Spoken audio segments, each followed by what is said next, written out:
conversations that's gonna keep you winning. Sunday nights at 10 p.m.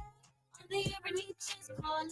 Conversations with Coach La La La La La La La La La Coach La La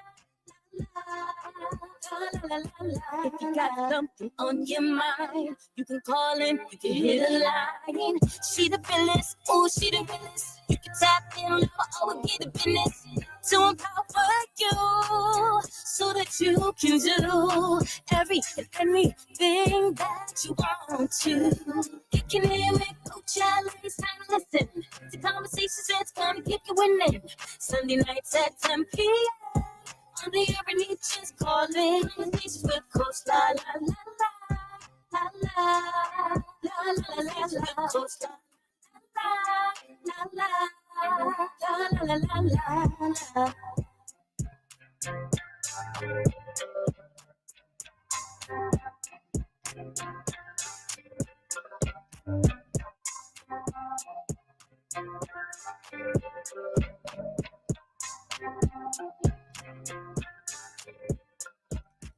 What's going on? What's going on, beautiful people? Welcome to another episode of Conversations with Coach Live with your favorite around the way therapist right here live from the Urban Heat Studios. Y'all don't even understand what kind of night your girl is having, your therapist is having. So on my way here tonight to the studio, I got a flat tire. So I am literally like, when I tell you I'm running in here like a crazy lady, had to leave the car. I'm like, all right, you know what? I'm still going to do the show anyway. So yeah, it's been a crazy night. And what is so crazy about this is that tonight's show is all about bounce back magic, right? And being resilient and not letting things take you off your swivel. So, you know, we're at Radio with a Purpose. And tonight's show is going to be a whole lot of fun. Because I have one of my sisters on here with me tonight. And a lot of you guys may know her already because, you know, she has a couple of different brands, but the one that you know her most for is Bitter. Team Bitter. I remember when we first started this, oh my God, so many moons ago. And people were like, I don't know, what's this whole thing about Bitter? And everything about her is about rebranding and remixing adversity, right? And so her story of just taking her pain and turning it into purpose. And you, like I told you, we are Radio with a Purpose, right? So let me tell you a little bit about Miss Vick Breedy. She's an author. She's an entrepreneur. She's a passionate self-care advocate whose mission is to support, inspire, and encourage people to access their bounce back magic. The inner strength and resilience needed to overcome life's challenges, like I told y'all. I literally was driving. I'm like, something ain't right. I was like, my car is driving funny. I said, I think I got a flat. And I had to get a flat on the worst street ever in the dark area. So I had to find a lighted area so I could figure out what was going on. Damsel in distress. But she has a portfolio that includes 5 self-published novels, 2 self-care journals, and her genetically resilient brand, which is hats and t-shirts and hoodies. She even got some leggings and things of that nature as well. Breedy has cemented her place as a voice for empowerment through her Selfish Women's Group, which I'm also a part of that as well, and the Stereotyped Men's Group that she curates and facilitates pretty frequently. One is, I believe, mostly monthly. The other one comes up quarterly. She has created safe spaces for honest dialogue and community support. Now, if you don't know, you need to go and subscribe to her website, which is vickbreedy.com. And I'm going to go ahead and bring our guest. Let's welcome. Hey. Girl. Hey. But Coach Lai, you've been on this virtual couch a couple of times, so you're no novice to how we get down. Okay. How you doing? What's going on? How you feeling? I'm glad to see you. Girl, I'm glad to see me too. I was like, I'm gonna just cancel it. Then I'm like, I'm only 5 minutes. I literally got a flat tire 5 minutes away from the studio. So y'all pray for me that the car's still sitting there. I'm like, thank God I got some tools and resources. So if they do tow it, I'll figure it out. You'll be okay. Think positive. I'll be all right. tonight's all about bounce back magic, but I did not want to be the example of being resilient this evening. So tell me, what's been going on with Miss Vick Breedy? What don't we know from your bio? Who is Vick Breedy? Shantae. Oh, you're giving out governments tonight. Okay. All right. We're getting the government tonight. All right. So Shantae. Yeah. So who is Shantae? Shantae is back in the day. Can I tell them this little quick story? Yeah, We thought go she ahead. was we thought that she was a ghost writer because she came out as Vick Breedy and she wrote Bitter. The first Bitter, we thought she was writing about our college life. Like from The Best Man. We thought she was on that. So now you're giving us your government. So who's Shantae? What's up, man. Rika? Rika's in the chat. I can't see it. Okay. Shantae is Vick Breedy. So Vick Breedy is the maiden names of my maternal and paternal grandmothers. So it's Gloria. Well, Gloria is the Breedy and Francis is the Vick. Mm-hmm. And So so I wanted to use a family name and also have an author name. Okay. So you're pulling your strength from the matriarchs in your family. Mm-hmm. Very strong name. It's interesting because I'm sure a lot of people don't know what to expect. Are they going to meet a male or a female with a name like Vick Breedy? You don't really know. Right. Whenever somebody meets me and I say Vick Breedy, and then when they approach me again, they say Vicky. And I'm like, okay. How about that? Ooh, that's interesting. Right. So how do you handle that? They just feminize it. I'm like, okay. I just lean in. You lean into it. Okay. So what inspired you to use a pen name though? I think I was nervous in the beginning to, put my name out there and attach it to the work. Just because this isn't the only thing that I do. Mm-hmm. Right. So my 9 to 5, I didn't want that to in any way hurt me or hurt my 9 to 5. If you've read Bitter, you know that it's not a book you can leave around children. Okay. So it was controversial. Definitely.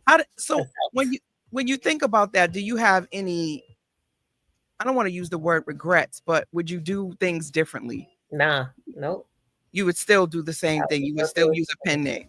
Yep. Unless, this was my main bread and butter. Like if I didn't have to work 2 jobs. Mm-hmm. But here I am 10 years later, I'm a little bit more comfortable.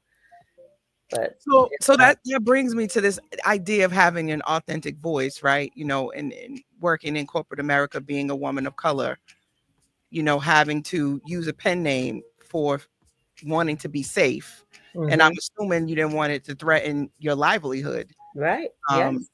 Yes, ma'am. Do you think that they would have come and said, hey, you can't write this book? We saw you write a book. Like, what do you think? No, I don't think that. I think that because of the population that I serve, I wouldn't want them, I didn't want them to, not want me to serve them based on the fiction that I was writing. Oh, okay. So basically you thought you might be discriminated against in some ways. No, not discriminated against. I just didn't want them to be uncomfortable with who was providing, services to them based off of what was inside of my books. And, and often people get mixed up with my characters and me. So that's a great point, because I think I've also sort of struggled with being a therapist, right? A psychotherapist, and then doing this show and just being out in the community and just navigating the world in general, and people utilizing that as an indicator of whether or not I could provide services or not. And you don't think that's like discrimination? Because how is it what you write gonna go against what you do for a career and whether or not you can do a good job? Right. Well, when you said discrimination, I thought you were more so thinking about it in terms of my employers. But the people that I'm providing services to, the service is free. So yeah. I think a lot of us struggle with how do we merge our identities. We call it code switching, right? Like you have to be multiple cells, multiple pieces of your identity, and sometimes that is stressful, at least for a lot of my clients, on how they need to show up in different spaces. What would happen if they show up as their authentic self in that space? Will they be accepted, not accepted? So I feel like a lot of identity stuff sort of just comes up for me in terms of not just using a pen name, but just in general, people in terms of their name, they take and make it an initial because they, on their resumes, because if they put Lakisha, they feel like maybe they won't get an interview. So they'll put L Austin. I was recommended once to put L Austin so they wouldn't have an opportunity to know whether I was male or female, or to be able to assume I was a Black woman. Right. So I just makes me think about how much we have to reshape our identities in certain spaces to be accepted. Mm-hmm. And tonight's topic is really about that too, like in terms of like practicing self-care and just being worried about what people think. Yes. If you like your check, you have to be. Well, when you put it like that, but I think that speaks to so many things, right? On why people don't speak up. Mm-hmm. I think about bystanders, right? The whole bystander syndrome, where people will see something that happens that they don't necessarily agree with, but they say nothing because they don't want retaliation or they don't want to lose their job. Mm-hmm. That is so much a part of, I think, a lot of people of color's livelihood or life is like, I ain't saying nothing to that. I want to get my check. Mm-hmm. Yeah. That's why a lot of people are moving towards entrepreneurship who struggle with that. Very much so. So thinking about therapy, and how that has played a role in you navigating your pain to purpose. Okay. Your books have served as therapy, but I know you recently talked a little bit about actually going to a therapist. Can you share some light on what therapy means to you now, how that's maybe morphed and changed throughout these 5 books? I think therapy has made me more self-aware. So that's what therapy, is doing for me and has done for me. Whereas, I was operating in ways that I wasn't aware. I wasn't aware. Now I can put names to things, where I couldn't before. So that's definitely probably influenced this next book, Bounce Back Magic, that I put out. That took me 3 years to write. 3 years. So, one of the things I noticed about you, you go into like a space in the lab where we don't even know you're working on a book sometimes. And then next thing you know, a book comes out. But this one I feel like is really special for you. Can you talk about why this one is near and dear to your heart? Sure. Well, first, I think I'll start with, after I wrote Selfish Woman's Group in 2020, my next plan was to write a science fiction book. And I wanted to challenge myself to do that. So I was watching science fiction movies. I tried to pick up a couple of novels, and I wrote, I don't know how many words, maybe 10 to maybe 20,000 words at least. And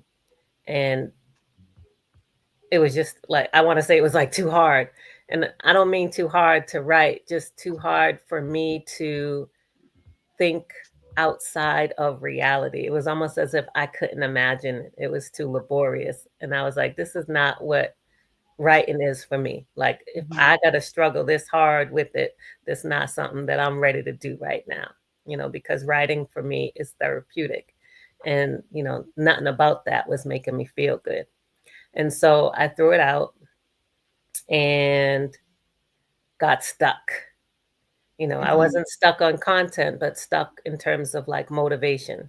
I was kind of talking down to myself, like, oh, you tried something new and then you just gave it up. Aren't you supposed to be the person that's supposed to be resilient? Right. Yeah. And, I didn't do it. And then I said, let me go back to what I know. And I started Bounce Back Magic, but I started it, like I said, like 3 years ago. And I was just going piece by piece, and I would start and stop, and then I would not be motivated. As you know, I work a full-time job, and I'm on the computer and I type a lot, and I just didn't feel like typing or dedicating time to writing after work. I was done. And this is like pandemic, Mm. right? And I went through a few things, had a couple of losses. I lost my grandmother. I went through a divorce. I wasn't coming out the house. So although I had things to write about, I wasn't motivated to write. So this book is special because it showed me that I could, still go through all that and bounce back. I was nervous. I didn't know if I still had it because I could, start a book and finish it within a year. And I'm like, 3 years? Mm. What's going on? Right. Right. So it makes me think about when people lose motivation or get writer's block, right? And then you're saying you started a whole book and then threw it out, mhm. sort of had to just kind of sit with yourself and like reflect on what your next move would be. And I know there's a lot of people that probably go through that and feel that way about life. You start a particular job or you get a degree in something and then you get a job in that field, or maybe sometimes you don't get a job in that field at all. And it's like, what am I supposed to be doing with myself right now? And then you mentioned the negative self-talk Mhm. of kicking in and sort of kicking you in the butt about, where you are. Now, what got you out of that space? What helped you to bounce back? You know what got me out of that space? I said, let me write what I like to write. And I went back to my first love and I started writing poetry. And Okay, let's talk about it. the poetry got me back, and, Y'all know how I feel about poetry. poet So therapy. a lot of people don't understand, even if you are not a poet, you can just start with just writing lines, haikus, just getting out how you're feeling does so much. Journaling in general does so much, and how you might come out with a whole book, whole ebook, who knows? But poetry, huh? Poetry. Poet therapy did it, huh? Po- I'll give you that. I'll give you that. Well, I meant that like in a way of poetry is therapy. It is. Poetry is Yep. therapy. And it sort of allows you to connect back to the creativity, because you Yes, not only just went back to poetry, you dropped a whole spoken word album. I did. So talk to me about that. Good. Yeah, that was. I don't even know when that was. Was that February? I think that was February. I just drop something and then keep it moving and go move on to something else, and there's no time to celebrate in between. Fair to say, it was like, oh, I'm doing something different. And then a whole album came out. Which y'all got to go and download that. That's on all platforms. It's called Fluorescent Black. Yes. And I've been dropping snippets of it with all of my posts. I love confidence. I love strong Black Womanitis. Mm-hmm. That's on There's the back of the book too. You see, I put that there. Yes, and I'm gonna grab that book. I got it. Okay. I'm about to grab it because there's some stuff I need to read up out of there. Yeah, she definitely, Rika said, she now you gifted us with a masterpiece. You guys got to go check it out. I don't know why you didn't submit it for a Grammy nomination. You were scared? No, I don't know anything about submitting anything for anything. I just write and put it out and hope y'all like it. Oh man. Y'all see, I'm totally discombobulated today. But y'all still gonna get this show, okay? Y'all gonna get this show, and then I'm gonna go take care of my car. So some of the things that with poetry, what's different in terms of like the creative process for poetry versus writing a novel? It comes quickly for me, and I look forward to like that challenge. I like to, most of my poetry is it rhymes, not a lot of blank verse. But nobody's waiting for it, and it's in short snippets. Whereas, writing a story, you got to develop characters and a story, and it's a lot more of a commitment. Okay. And yeah, I love, like, if somebody says, give me this topic, it's almost like a freestyle. You know how people can just freestyle? Like, I can freestyle with poetry, writing, not so much speaking. My brain was like, I can't spit a hot 16 for you. Listen, don't get me. I'm about to challenge. But I'm pretty good with, if you give me a topic, I'll be able to bang it out for you and deliver it relatively quickly.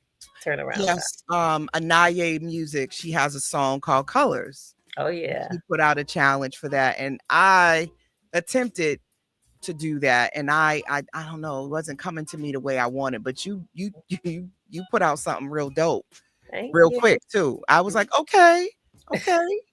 No, it was very erotic and all of that, because we do a little bit of erotic poetry too. Mm-hmm. So the process is it allows you to be creative. It's not so labor intense, sounds like it, and it also, no one's waiting for it, right? So you can just sort of be creative and just drop it when you get ready. But I'm thinking, we don't often know when you're dropping a book. So you doing like how an artist, you give yourself a deadline and you're supposed to put out a book every so often? Is that your own pressure and your own? It used to be like, I drop a book and then I try to promote it, for like 6 months to a year and drop another book. That's what I was doing. It's almost like 2 years I was dropping books. And, like I said, this one was 3 years, so. This is the new book. Yeah. It's my sister on the cover, y'all. Yes, this is the new book. So this novel is meant to serve as an acknowledgement. The vulnerability expressed in this novel is the author's way of saying, I see you.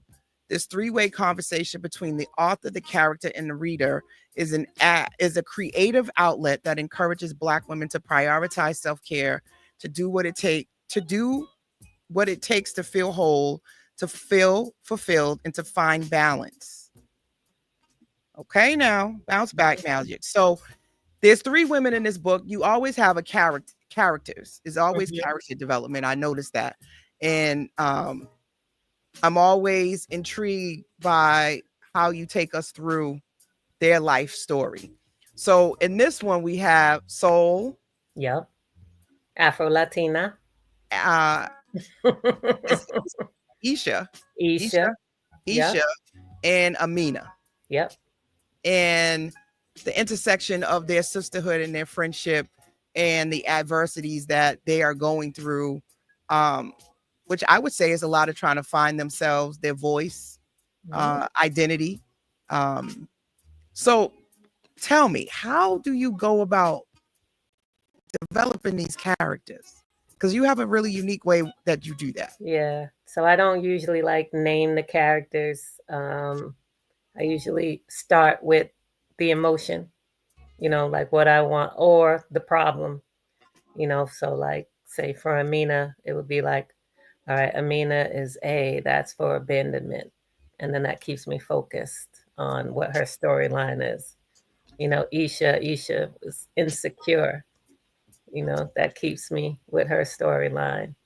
And what do we have for Soul? What was Soul going through? Soul was going through loss and grief. Her mom. Right. So I don't know how much we want to give away. Yeah. I am probably 60% through the book at this point. Okay. And I definitely today sat myself still the longest. And I couldn't put it down.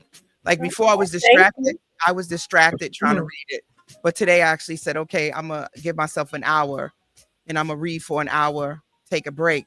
And I definitely was falling in love with the characters, the storyline.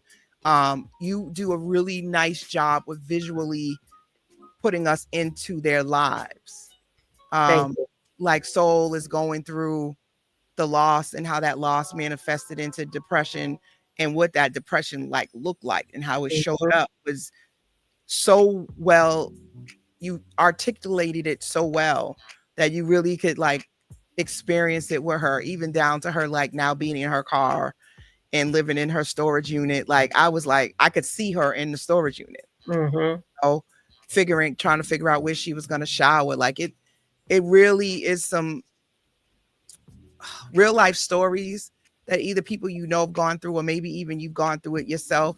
So trigger warnings all through it, like it really makes you think about life.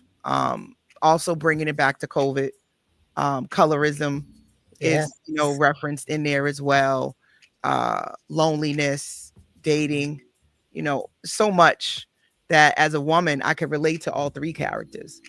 Now, in terms of when you're breaking them down and its emotions, how closely does it relate to your own experiences or experiences of people around you? I guess it depends.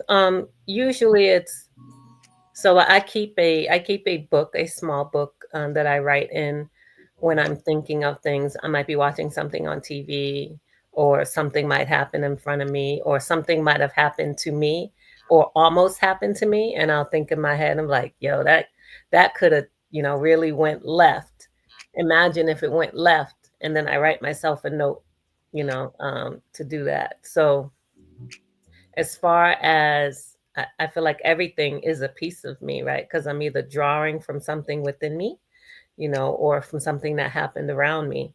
And then I build off of it, and then I try to exaggerate. And then, I also try to pull pieces to remind myself to pull pieces of each person's story and connect them, Mhm. where you don't see that there is a connection coming.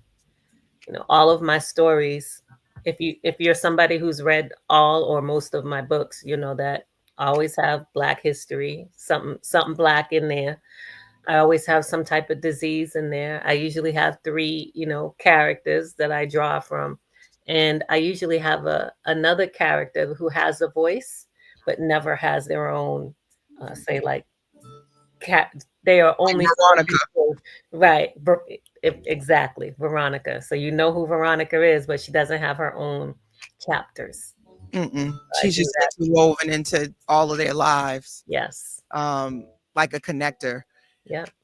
That's really, really interesting because I know there's a lot of people who are aspiring to be authors, or want to write or want to do poetry. So having those different strategies in terms of character development, I think is really important. So if you guys don't know, now you're tuned into Conversations with Coach La. I'm your favorite around the way therapist, and we're talking with Vick Breedy tonight about her latest book, Bounce Back Magic, and just, in general, how she's inspired and what has helped her to be resilient. And one of the things she's used is writing and putting out books and a clothing brand, all things that have been anchors, I would say, to you turning your pain into passion. One of the things I remember you told me once is that you created things that you were either looking for or you needed, Definitely. Selfish right? fruit, right? Right. Mhm. So as you're developing as an entrepreneur, what has helped you to sort of go in have these different legs, because you're not just an author now, right? It started there, but it has morphed into a whole brand. Yes. And Yeah. how did you do that? Right. I feel like it's always been the same though. So even like everything is just a bigger version of when we came out with Bitter. And I say we, I include you because you're a part of Team Bitter, right? Right. And so, with Bitter, I had t-shirts, I had hats, Mhm. I had hoodies, right? And I was doing, and I was creating community around that, right? And I was teaching or telling people that, don't judge the book by the name. It's not really about being bitter. It's about what happens to you when you become bitter. And it doesn't advocate for you to be bitter. You wanna what do you want to do? Well, what I'd like to do is I like to turn something on it that's on its face, turn it on its back so that you could see the other side of it. And with Bitter, Bitter was like my passion project, and it was my way to deal with adversity. So my whole brand has become about remixing adversity. So from bitter, you got a trilogy, bitter, still bitter, bitter family secrets. From that, you got stereotyped. Then you got the stereotype men's group. Then you got the stereotype journal. And you got selfish women's group. Then the selfish women's group novel. What else? I got a selfish women's group journal. Then you got the genetically resilient brand. Then you got the genetically resilient gala, right? Then what else you got? You got the poetry album that I put out, and I'll also be putting out a poetry book in December. So you heard that now. first. Okay, now. But So I do see the evolution of the Vick Breedy brand. I feel like when we started, it was more bitter, and then it evolved into vickbreedy.com. That I don't remember that being where we started. It right, was 'cause I more didn't have a website when I right. started. And so then it was like, okay, well, we want to be more than bitter. It's really you. We're really selling you. So Yeah. I've watched your brand roll out and just really start to get legs, but Right. also get clarity, I would say, because and that also speaks to you don't always need to know every step to take a step. Right. Like it started with one book, and that one book has created Team Bitter, has created all these other brands. Is from that one book. But the premise of it all, of taking your pain and making it turn it into purpose and remixing adversity, which I Right. love. I love And, that. and the brilliance part of it is finding a way to serve others too. In that. So, Yeah. That's pretty bounce back brilliance. Maybe that'll be book 2. maybe. So one of the things, and I had penned me over a page because there was something that you said that stood out to me. Because of course we want y'all to go get the book and read it for yourself. Yes. But so there's this piece, right, where she actually, that's the other thing that she does that's super creative. She interweaves in the book, talk about shameless plugs. She plugs herself all throughout the book, right? From buying old girl a hoodie and a shirt, genetically resilient. having the what's not sold. Is it Amina who goes on the date? Isha? I'm getting lost in my characters right now. But she goes on a date. That's not Soul. I think that's Isha. No, that's Amina. Amina went on a date. Amina goes on a date with this dude Baldwin. Come Yep. to find out, her and Baldwin are both reading Vick Breedy books. How about that? That was cute. So where's the lack of book you read? And he tells her stereotypes. And she's reading Selfish Women's Group. I said, look at her plugging her all in here. That's where you gotta do it. There's a piece where the young lady says, God is speaking to me. Thank you, poetress Vick Breedy. That is the message I needed to feel empowered. In a deep, deliberate, slow voice, I repeat what she said. My old self tried to kidnap my new self, but found out that my future self ain't paying no ransom. The old me is gone. Yes. And I said, wow, if that's not a bar, my old self tried to kidnap my new self, but found out my future self ain't paying no ransom. Yeah, I like that. I like that a lot. Yeah. So I think, as I read a lot of your books, they always end with people sort of getting into a better space.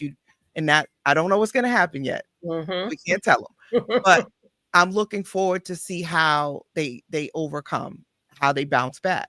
Right. So talk to us about some of the things that you recently have bounced back from. Girl. I know. Listen, we need this conversation. What kind of question are you asking me live? Listen, we're gonna see how much. Listen, you get to tell what you want to tell. I ain't telling nothing.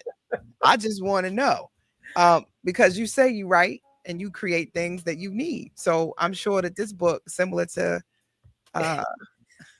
Bitter, right? Was you were going through something. I was going through something, right? And I was going through for 3 years. Yeah. It took you 3 years to write this book for a reason. Yeah. I was stuck in the pandemic.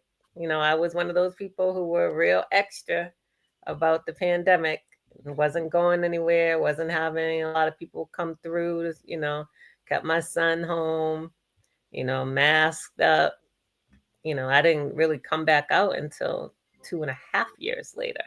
And that was a slow, what do you call it, intro back into society. Mm-hmm.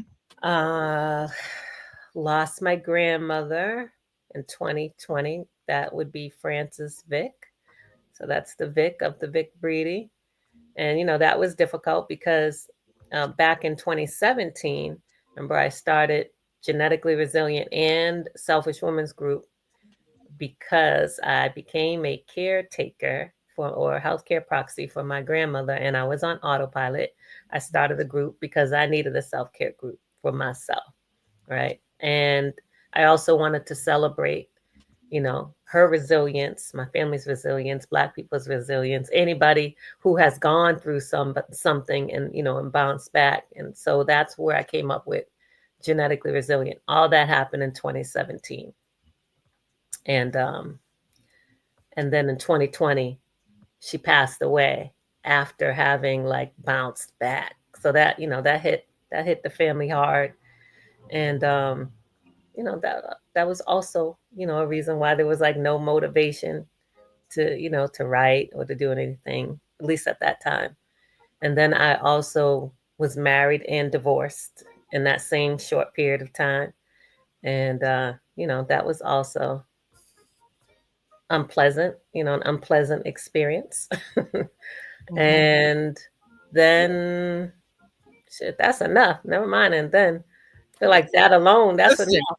and then life is life, okay? But there's a reason why I'm asking those things, because a lot of the listeners that listen to Conversations with Coach La are looking for inspiration, motivation, Mm-hmm. and I commend myself, and also am intentional about bringing people on the show that have a story to tell, right? Mm-hmm. That will pique people's interest to go and look you up and connect more with you, because you are authentic, and you are the epitome, I think, of bounce back magic, and what I say, better than ourselves, right? At the end of the day, we all find ways to navigate this very complex world, right? Even down to like, I'm still gonna write this book, but I'm gonna do it under a pen name, and not allowing circumstances to hold you back from pursuing a passion or a dream. You just got to find solutions and Mm-hmm. ways to go around it, right? And I love, again, the whole remixing of adversity, because that's really what ultimately we have to do is, how are you going to do life? Right. Because if you don't decide how to do life, life's going to do you. It sure will. Listen, the opposite of lifing is life doing you, right? And I don't want to be done by life. So Mm-hmm. I got to figure out, how am I going to do life? How am I going to take care of me? How am I going to deal with disappointment? Is part of life. Sadness is part of life. Things not going your way is part of life. Heartbreak is a part of life. Joy, happiness is part of life. I think we all got duped, and we got it effed up, that we think that everything is going to be roses and sweet, and there won't be anything. I don't care how much money you have, something's going to happen in life. Something eventually. If it ain't happened yet, it's going to happen. And are you ready for those moments when, shit hits the fan? Mm. And I think that's what bounce back magic is about, is that stop thinking nothing's going to happen to you, and it can't happen to you, and you ain't going to go through nothing, because then when it does, it hits you and knocks you to your core. And Right. now what you going to do? Right? And not all of us were taught the skills to be able to, deal with when things hit us hard. Right. So we got to figure it out. So all of that happens. You're writing the book. What keeps you going? Well, that was the problem. Nothing was nothing was keeping me going. It's only recently that I finished it. Right. I picked it back up. Let me reframe that, because in all of that, you're going to work, you're talking to you're taking care of your son, you're still taking care of things that you need to take care of, right? Even if we scale back someplace. Yeah. what did you draw from to be Well, able to do those things? I believe it was when I gave myself grace, because like I said, I was, guilting myself and shaming myself for not having completed a book, telling myself I'm gonna write this next, I'm gonna do a sci-fi. I didn't do that. All right, let me go back to what I know how to write. you know, Let me tell these stories, these vulnerable stories. And I just didn't have, like I said, I didn't have the motivation. I didn't have the energy, the capacity to just to have that discipline to sit in front of the computer after work. Right. And, I'm not a night person either. So, you know, my energy is different after work than it is, say, first thing in the morning. So it was only till, after I had been doing my poetry, I made a decision to give myself grace and say, like, girl, you wrote a few books, like sit in that for a minute, right? Put out the poetry album. I had to like feel like I could do something, an accomplishment, and I can do that with the poetry, right? I could write a poem and get it out, and I completed it, right? So I gave myself little small incremental wins, and then I got to about 40,000 words, and I hooked up with a new editor, and I was like, girl, read this. I ain't put a book out in 3 years. And the editor, this is a new editor. She doesn't know me. And I was like, what you think of this?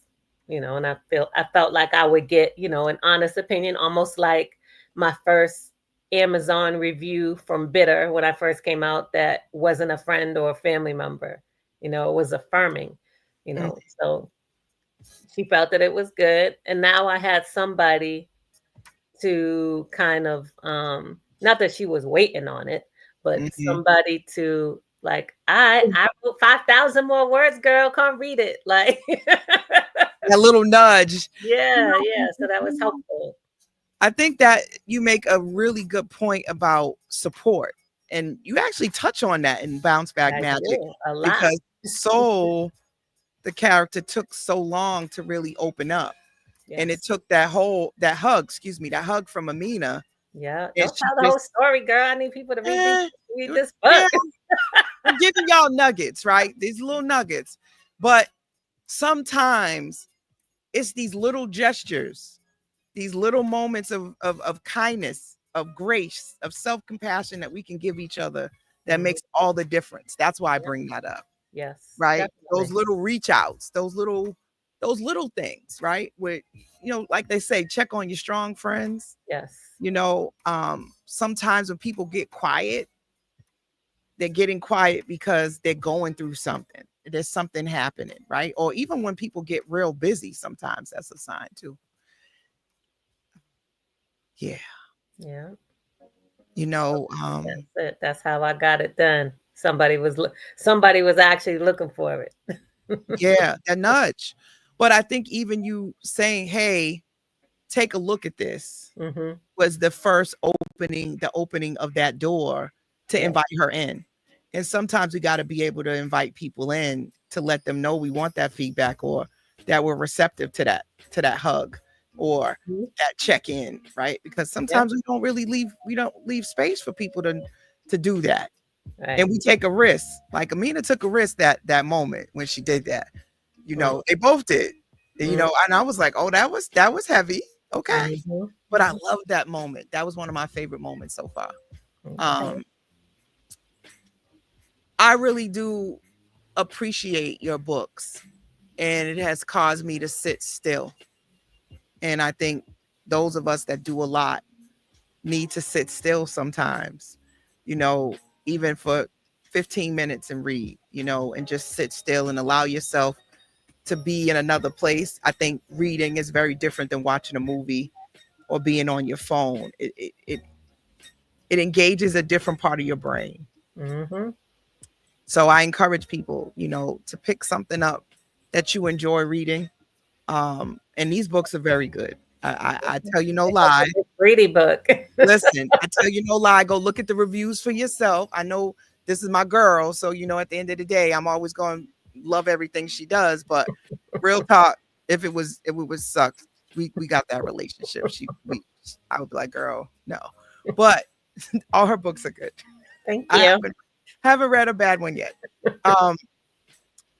So we talked about therapy. And I'm a big advocate for my mantra, bet on self, because that was inspired by my dad, and that's been my anchor, is reminding myself. My affirmation is be like, listen, you know what you need to do. You always bet on self, right? That's what you got to do. And the acronym has now, the mantra has now morphed into an acronym, which is to believe, empower, and transform. And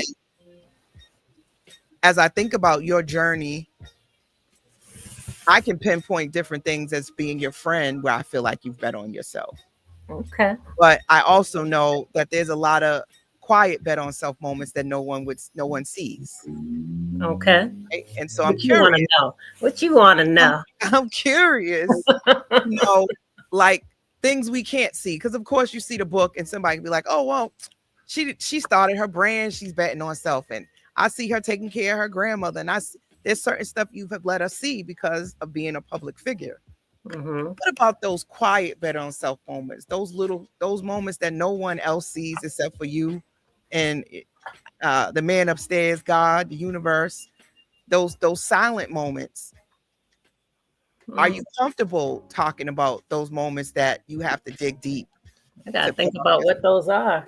I'm just trying to plug in. I gotta think about what the quiet ones are because I don't know. And you don't have to do quiet ones, but I just know I see the big ones. Right. What's quiet? Let's see. I think even just, starting therapy was quiet, right? Talk to us about it. Talk to us about it. Yeah, that was quiet because, I felt like my needs were getting met without therapy. Well, I think this is a good point. Like going to therapy is a bet on self moment. And a lot of people don't look at it like that, but it takes a lot of courage to stop and be still and say, you know what? I think I need a little bit more support. I'm not even going to say help. I just need a little bit more support with this section of my life in this time of my life. I needed a mirror. Right. My mirror was distorted. And so, I found somebody. So that was the other thing too. So, you recognize like, all right, maybe it's time that, you get another perspective. Right. And then it was like, okay, who, and where am I going to find them? And, who do I want? And I'm like, I've gone through a lot. So I'm going to need somebody who's older than me, who has lived longer than me, and somebody who looks like me, in order for me to be able to kind of lean into the conversation. Because it couldn't just be like, oh, I get somebody Black, that ain't enough for me. Because I feel like I've been through, everybody probably feels like they've been through a lot. But thank you, Joanna. Great book. Yeah, we got lots of comments. I'm trying to throw some of them up here. Right. What's up, Ella Ray? We see you. Rika, thank you for all of the love and for you just participating in the dialogue. We love you, girl. Yes, Joanne, thank you. It is a great book. So you were saying, being intentional about who you asked for support. You said she had to be older. You didn't want her. I waited. Right. So I needed it. I needed support before I actually got support. And I just sat it out and waited and got an older Black woman therapist. Black lady therapist. She had to have lived longer than me. Life. One of the things I tell people that I love about my field is as I mature, I become even more sought after as I become seasoned. Yeah. So where some places you need to retire, in this field, it just opens up more clientele. And I want to stay young and, vibrant too. So that way I don't have people think that, they can't have me. as a therapist. I had one guy say, he only wants like older. She got to be unattractive. He can't have a good looking therapist. Oh man. I don't have That, any that explains why I don't have many male clients. That's right. I hear you. Let them know. Listen. I want to be the sexy lady therapist. Okay. You got that. So but yeah, therapy, so that was a bet on self moment for me, starting therapy. Yeah, I can see that, because that's a quiet. That's not something you're going to necessarily be loud about and let everybody know. Like, you know what? I'm in therapy, right? Like not everybody. A lot of people still not comfortable with that. I was contemplating this. So I read someplace. No, it was in your book. Wait a minute. It was in your book. Shoot, you quoting Vick Breedy? Wait. I was about to say, wait a minute. I was about to say, I just read something. I'm like, no, that was in your book. So they went to a spa, and the thing, they didn't say treatment. They said experience. Yes. And I started saying, I wonder if I should start calling my things therapeutic experiences. You're going to book a therapeutic experience, baby. You ain't coming to treatment. So it got me to thinking about rebranding. Okay. What coming to therapy looks like, especially as I'm redoing my office and I want to have my feng shui and my sage and all of that, right? That you come into a therapy experience, especially when I get a bigger space, because it's coming. I'm speaking that into existence. It hits different. Yeah. I be getting on here and I be having my whole visionary moments myself. So any other quiet bet on self moments that you can think of? Was that you can think of? That was probably the biggest. Anything else, if it's something that anybody else can benefit from, I try to make it into something. Like I'm putting out this poetry book next month, and it has a lot of my thoughts and feelings, inside it. Listen, she texts me all the time. Finish your book. I'm still not done, y'all. You think she said 3 years? I've been writing mine for 6. I started mine before my dad passed away, and I have not finished my poetry book. Although I now have 50 pages. Okay. So I made some progress. Okay. But I do think it's nice, and it's nice. I'm grateful to have people around me that are creatives, that are consistently operating in their bounce back magic. So, you can't really be in our circle without being inspired we have a dope circle to do something, right? Like you can't be around us. Like they say, you be around me too long, I have you believing in yourself and doing all types of dope stuff, right? So I really, really appreciate that. And I'm thankful for you. I'm thankful to be your friend. And I'm thankful that we are in doing life simultaneously. It's pretty dope. So I'm proud of you too, boo. Oh, thank you. She's one of the. I'm on your show right now. She's one of the big, I would say, one of my cheerleaders, but she's also a realist too. That helped make the decision for me to quit my full-time job. Vick was one of the people that I called and walked through. This is what I want to do. This is what I'm thinking about doing. Here are my concerns. What do you think? Do you see any blind spots? Do you see anything that I'm missing? And so I value your opinion. And you was like, I can't really say what she be saying because can't nobody else talk to me like that. It's inappropriate. Okay. Don't you dare. She's the only person in my circle that can speak to me that way. But basically it was something like, yo, what is your problem? You better jump. You better jump. So yeah. I value that. And it definitely, you, Rika, got 2 best friends, Sharika and also Natia. And of course my sisters were very much a part of that decision. And also Marv Neal. Shout out to Marv Neal too. There were certain people that were part of the conversation about what I wanted to do that I value and respect their opinion. So shout out to my support system and my folks. Get everybody needs one. And I'm still here, still in private practice, still holding it down. So clearly it wasn't the wrong decision. So, what are some thoughts you want to leave people with as we wrap up and close out? Go get my book. I told y'all it took me 3 years, so go get it. I'm going to be at a couple of places. I wish I knew all the dates. Let's see. I'm going to be at Frugal's next year, January 11th. It's going to be on a Saturday from 1 to, I don't remember. I'll have to get back to you on that, but definitely January 11th from, I don't know when, at Frugal's in Roxbury. I'm going to be at UMass Boston, ma'am, on December 3rd from 6 to 7:30, I believe. Okay. I'm going to be at the Pop Boutique. What date is that? I think the 27th. And then I'm going to be at Black Market on December 21st. Okay. Nowhere in November, y'all. Nowhere in November. So everything I'm giving you is December and January. Okay. All right. So you're busy. Now, I'm assuming that you're gonna put out a calendar at some point, or you're gonna put this all on a thing. I will. I know I didn't show you like how I put all my dates out with. Yes, you have. You need to do that. Yeah.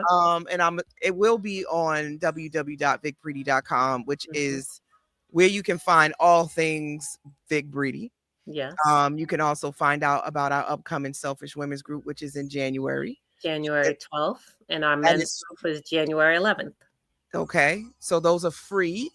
Yes. Did I say that again? Free, FREE, free. So those that are looking for groups, tap into the Selfish Women's Group. We have a Facebook page that you can tap into to stay updated, and of course, subscribe to vickbreedy.com so you'll know about everything that we got going on. And hopefully I'll have this book done. I have a deadline to have the book out by January 2025. Get it out. I'm going to finish this bad boy up. I think I'm more close to being done than I think. But I do realize that I need to be strategic and actually like map out a certain time per week to work on it. And then it would be done. Yeah. So I'm going to do like I do with studying, whatever the deadline is, and then just do a map out. Okay. How many pages I want to get done, and then send it off to the editor. And I will have my first book out. I'm excited about it. I'm excited for you, and I can't wait. I'm excited about that. Like, I am probably going to straight up cry when it does come out and it's in like a bookstore. Like, that's going to be like, I'll take my selfie with it. I'm too excited. I'm getting excited thinking about it. That's what I needed, though. I need to get excited so I can finish. I need to finish. But it's always a pleasure having you on the virtual couch with me. You know, I'm super proud of all that you have accomplished and just how you show up for yourself and for your friends and your family. It's definitely commendable, and not everybody can do that. Not everybody is cut from that cloth. There will never be another Vick Breedy, baby. Right. Let them know. Never. Listen. Let them know. She is something that if you haven't experienced her, then you definitely want to go check out her events and just her books. You know, that's the best way to experience it, is to read her books. I'm gonna leave y'all with a poem.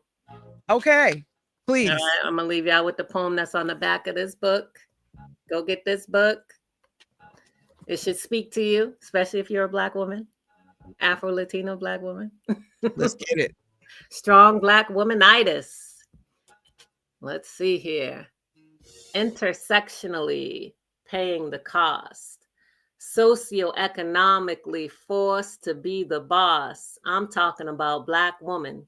Your mamas, nanas, sisters, and aunts enter their home and they always got something good cooking in their pot. They make anything taste better. Black woman equivalent to go-getter. Keeping the faith in secrets while they silently suffer in pain. Feeling guilty, saying no, choked by the cross on their neck, held by a rope chain. Neglecting self-care and doing the most. Making a way out of no way. World's best host. A Mary J lyric at the tip of their tongue. They've gone through some shit, but that melanin got them looking real young. Truth is, they're feeling older than they are. accomplishment stacking, steady raising the bar. On autopilot so it looks effortless. Listen when I tell you, Black women are stressed. They try to relax. They went as far as their hair, fibroids, alopecia, cancer-causing agents. It's not fair. Doctors not believing that something's wrong. Deja vu when they feel like they don't belong. Governments regulating our bodies and births. Health outcomes different for Black women, statistically worse. Redefining femininity or waiting for permission to drop our guards. Other women have no idea being a Black woman is hard. We want Sojourner Truth's answer, question answered. Ain't I a woman? Society expecting us to be super but not human? Help me, listen to me, see me, love me, protect me. A few things on my list because Black women tend to suffer from strong Black womanitis. And it's bars. Snap, snap, snap. Thank you so much, Thank Vick you, Breedy, for being on Conversations with Coach La. You guys already know what to do. Continue to bet on self. Make sure you tune in next week for another episode, another conversation. Vick Breedy, we're going to keep being genetically resilient. Y'all keep tapping into that bounce back magic. Good night, everyone. Good night. Tuning in.